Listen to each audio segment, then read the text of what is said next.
The princess took off her extra accessories right there in front of everyone, just to pass through the golden gate. That gate was covered in wind chimes. Only women with the right figure could walk through without making a sound. Princess Scylla stepped up first, with everyone watching. She walked through the golden gate steady and calm. Not a single wind chime was touched. Next up was the princess from Egypt. Her steps were light. She passed through perfectly too. But the one who really had all eyes on her was Princess Mia. She lifted her veil, revealing a stunning face. Then she took off her outer robe, showing off a figure that looked like it was carved from stone. Every man in the room looked away. They didn't dare look her in the eyes. Mia moved with total confidence and passed the first round without a problem. But becoming queen wasn't just about beauty. They also had to prove they had brains and guts. So the king had his advisors come up with 3 riddles, but those questions were no match for them. All 3 gave perfect answers, and they were still completely tied. With no other option, the king pulled out his final test. A few servants carried in a table, while the 3 princesses watched in confusion. 3 empty cups were placed in front of them. Then the servants filled every single one. The king said one of the cups was laced with deadly poison. 1 sip and you'd drop dead on the spot. To prove he was serious, he brought out 3 prisoners on death row and tested it right then and there. One of them collapsed and died instantly.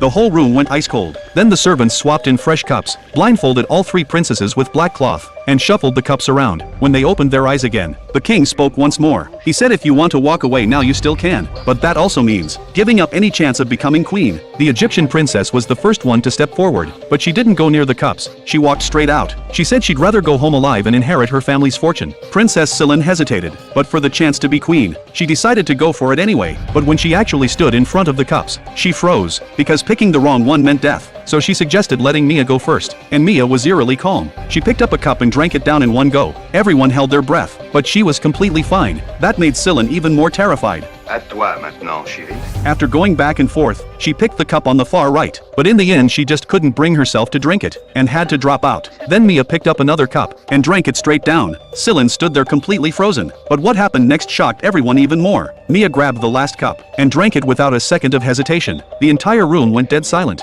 and she still didn't show a single sign of poisoning. Turns out Mia had figured it all out from the start. She knew the king would never actually use real poison. The prisoner who dropped dead earlier was just putting on a show. The king was beyond impressed with her performance, and declared Mia the new queen right then and there. She used her own intelligence and courage to completely change the course of her life.